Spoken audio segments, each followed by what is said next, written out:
প্রথমে ভিডিওটা দেখুন।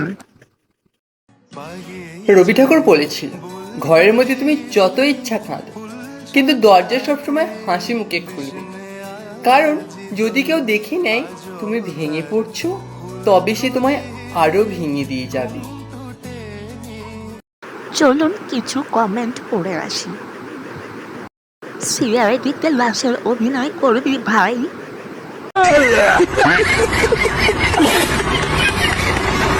কারোর কথায় কান না দিয়ে এইভাবে এগিয়ে যা, আর ফিরে আসিস না, আর কেউ দরজা খুলবে না।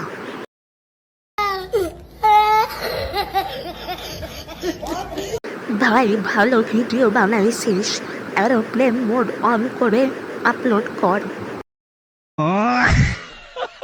কালকে রবি ঠাকুর আমার স্বপ্নে এসে বলেছে তোর সেটা ভেঙে দিয়ে আসতে, দাঁড়া আমি যাচ্ছি। রবি ঠাকুর দরজায় খিল দিয়ে বসে থাকবে এটা দেখার পর। জাস্টিস ফর দরজা। তোমার নাকের ভেতর রবি ঠাকুর ঢুকে মারা গেছিল শিওর। রবি ঠাকুর কমেন্ট করেছেন, কমেন্ট করতে এসেছিলাম, তোদের কমেন্ট দেখে তোদের নজরে দিতে ইচ্ছে করছে।